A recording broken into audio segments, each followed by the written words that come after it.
buscando aí a mescla, está buscando descobrir quais são as melhores alternativas para o time do Corinthians, sobretudo do meio para frente. E aí talvez tenha um ponto para a gente relativizar, né?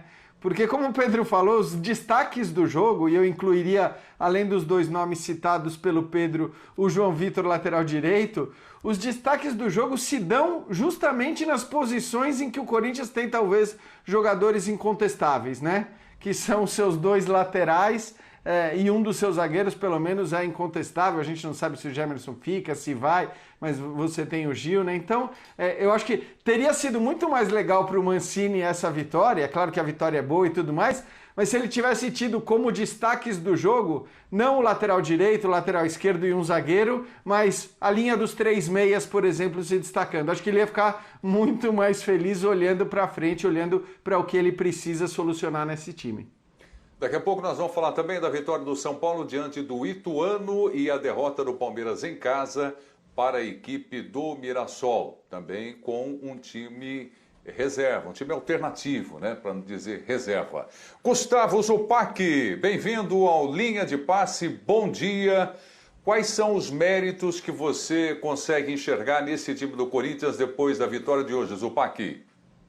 Tudo bem, Prieto? Um ótimo dia a você, aos companheiros, ao fã de esportes. Eu vejo poucas boas notícias. Elas são muito mais individuais do que coletivas. E elas não conseguem fugir muito aos nomes já citados. Ao Raul Gustavo, que agora quer ser chamado só de Raul. Ao João Vitor, que vem quebrando um galho muito bem de lateral direito, embora seja zagueiro de origem. E estou muito curioso para ver como é que ele vai desempenhar quando ele tiver a chance de jogar de zagueiro, porque se adaptado ao lateral, ele já tem mostrado uma velocidade diferente de zagueiros improvisados, uma mudança de direção com o domínio da bola diferente de zagueiros improvisados. Fico curioso para ver se ele vai conseguir usar isso a favor dele quando ele tiver a chance de jogar como zagueiro. E o próprio Piton, como destacou o Pedro, não só pelo gol. Mas eu vejo os méritos do Corinthians parando muito mais nessas questões individuais, no máximo o acerto do Mancini na escalação com os três homens de meio campo, com o Gabriel, com o Ramiro e com o Rony, apostando numa linha de zagueiros mais adiantada, na própria velocidade do Raul, do Gemerson, que é um zagueiro veloz também,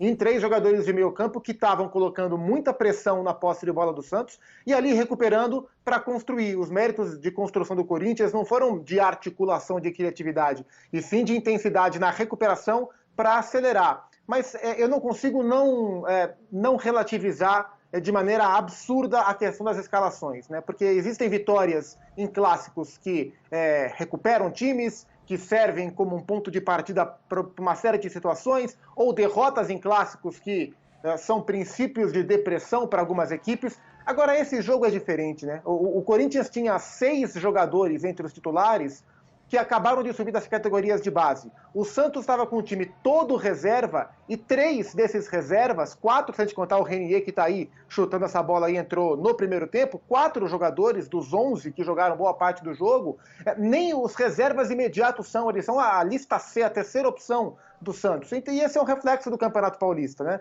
É para ser um campeonato de pré-temporada e assim está sendo tocado, mas ele está virando mais uma Copa São Paulo, mais um campeonato sub-20 para os clubes grandes, do que propriamente uma pré-temporada para os jogadores profissionais que vão disputar a temporada inteira como titulares. Então, é uma vitória num clássico, quebra um tabu de 7 anos sem ganhar na Vila, para o Mancini é um respiro, porque o trabalho dele é muito questionável, mas não dá para olhar uma vitória no clássico que vai fortalecer o Corinthians. Foi mais pontual, um respiro para um time que vem jogando muito mal e que teve um primeiro tempo interessante contra um Santos muito frágil e um segundo tempo só de administração. Vitor Birner, para você, Birner, eu vou complicar um pouquinho mais. Bom dia, Birner. Eu estava pensando aqui assim, as duas equipes não estrearam bem, né?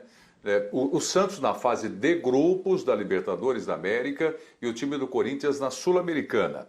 O Corinthians, com a vitória de hoje, praticamente classificado, nesse momento, prioriza alguma das competições? E se faz isso, Birner, é o Paulistão ou a Sul-Americana?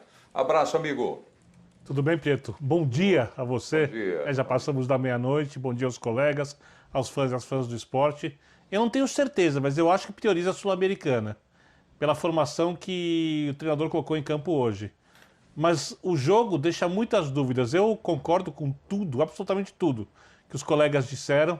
Não é um jogo que a gente possa tirar conclusões. Eu acho que o Mancini fica com mais dúvidas ainda depois desse jogo, porque o Corinthians, por exemplo, com uma formação completamente diferente, com jogadores mais experientes, fez um bom primeiro tempo contra a Ferroviária. Pelo menos 30 minutos bons. O segundo tempo foi ruim, tomou a virada. E com o time modificado, em outras partidas não foi tão bem. Hoje o Corinthians entrou com o time modificado. Fez um bom primeiro tempo. Segundo tempo não tão bom assim, contra uma equipe que tem muitos defeitos. O Mancini, estrategicamente, ele foi bem para ganhar o jogo, porque o Santos não conseguiu fazer a transição de bola contra o Barcelona, pela Libertadores. O meio de campo do Santos é um meio de campo leve e não conseguiu jogar. E o Mancini hoje conseguiu matar a saída de bola, como fez a equipe equatoriana, e assim conseguiu resolver o jogo, como fez também a equipe equatoriana. Mas para o restante da temporada, para times que têm boa saída de bola, por exemplo, falta intensidade, falta uma marcação mais forte. Quando o time tem a bola, falta criação. Quer dizer, falta muito. E agora ele não deve saber qual time seria, se ele fosse pegar um desses times, o time titular. Eu acho que ele vai acabar pegando o jogador de uma equipe e de outra, e uma hora vai conseguir formar uma equipe mais competitiva, mas ainda está muito abaixo daquilo que esse elenco, com todas as dificuldades, pode render. Eu tenho uma outra dúvida muito séria, mas muito séria. Eu não sei se a ideia de jogo dele é compatível com esse elenco. Eu estou falando que eu tenho dúvida, eu não tenho convicção se sim ou se não. Mas eu já falei disso aqui, o Corinthians tem uma linha de defesa muito forte, individualmente falando, com o Fagner, com o Gil, com o Fábio Santos, tem volantes que sabem marcar, Gabriel e mais alguns jogadores. E essa linha bem protegida, ela pode formar uma linha que dificulta bastante para os adversários fazer um jogo que a gente às vezes critica, mas talvez seja o mais compatível com esse elenco do Corinthians.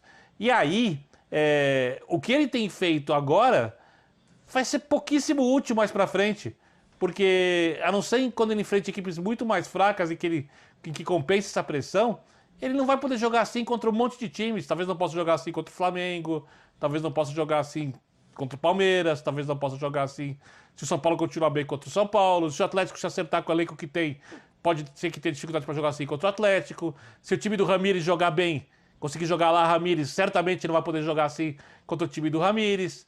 Porque na frente, além de faltar um pouco de qualidade, falta movimentação, falta aquilo que os times do Mancini nunca tiveram na vida, ou que raramente a gente viu nos times do Mancini. E por que isso apareceria agora no Corinthians se o Mancini não tenta fazer alguma coisa diferente quando o time tem a bola? Então esse é um jogo para mim que o torcedor do Corinthians tem que comemorar. É a vitória no Clássico, é a quebra de um tabu, mas que não serve muito para conclusões e que deve ter deixado o treinador com mais dúvidas ainda.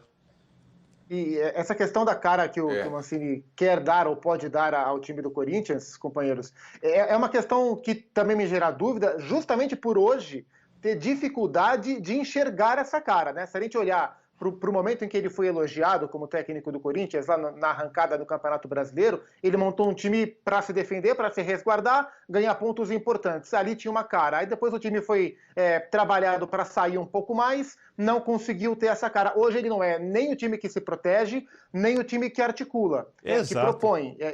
E aí vive uma situação que a gente viu hoje e que também viu em jogos do Campeonato Paulista, outros jogos do Campeonato Paulista, que é essa sensação de que sempre o time reserva ou o time alternativo é melhor. E esse é um retrato claro, na minha opinião, de um time que não tem padrão. O time que não tem padrão, ele gera tanta incerteza que qualquer mínima resposta que quem está de fora e joga um pouquinho mostra, já dá a impressão que esse alguém é titular, como é melhor que o titular. Como o Jean falou, quando estavam jogando do meio para frente, Gabriel, Cantilho, Vitinho, Mosquito, Varanda e Cauê, a princípio esse era o time A, esse time não convencia. Aí foi jogar o time B, com Xavier, Camacho e Luan, Natel, Otero e Jô. Esse time mostrou mais contra a Ferroviária e contra o Ituano, um pouco mais. E já deu a impressão que esse era o time bom. Aí contra o River Plate do Paraguai, o Mancini pegou justamente essa linha de meio para frente, do alternativo, e transformou em titular. Deu no que deu, o Corinthians teve uma atuação depressiva e deprimente contra o River Plate do Paraguai. E aí agora essa alternativa que ele colocou hoje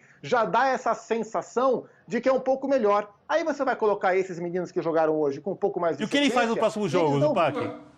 Pois é, ele fica tapando Se esse repetir buraco. essa mescla é difícil dar certo. Pela falta do padrão, exato. Um time sem padrão. Eu acho que tem a ver, na verdade, o Mancini, talvez de todos os técnicos pressionados, sua torcida, que é o Cuca, né? O Cuca é um cara que talvez viva nesse momento uma pressão ainda maior do que a do Mancini no Corinthians. Mas, pô, você acabou de contratar o Cuca, falar em mudança de técnico depois de menos de 10 jogos, sendo que Mas você tá acabou muito de contratar. mal. Tá muito mal. Só que assim, Birner, se a gente começar a discutir... Eu entendo. A permanência de técnicos com menos de 10 jogos, e nesse caso específico do Cuca, nós estamos falando de um técnico com um histórico, um técnico que tem as suas qualidades, pode ter os seus defeitos, como todo mundo tem qualidades e defeitos, mas é um cara que, vamos dizer, nas prateleiras, né, que é um termo que se usa muito hoje, dos técnicos de futebol do Brasil, os brasileiros pelo menos, acho que conta menos o tempo que ele já está no Corinthians, que é bem mais tempo do que o tempo do Cuca no Atlético, mas eu acho que dá um padrão, não sei, eu não gosto de usar muito papo do padrão, mas conseguiu fazer com que o Corinthians jogasse um futebol que a gente absolutamente não tinha visto nem com o Thiago Nunes e nem depois com o Coelho. Houve uma evolução indiscutível ali, né? Essa evolução é a suficiente para você não discutir a permanência dele ou não? Como eu acho que a gente discute muito saída de técnico e pressiona, mesmo que involuntariamente, muito por saída de técnico, enquanto eu estou na dúvida, eu sou sempre a favor do não mexer, entendeu? Para mim, para mexer em técnico, a gente precisa ter a convicção, cara. Não dá mais. Esse cara não dá mais e tudo mais. Acho que não é o caso do Mancini ainda, mas entendo toda a desconfiança do torcedor.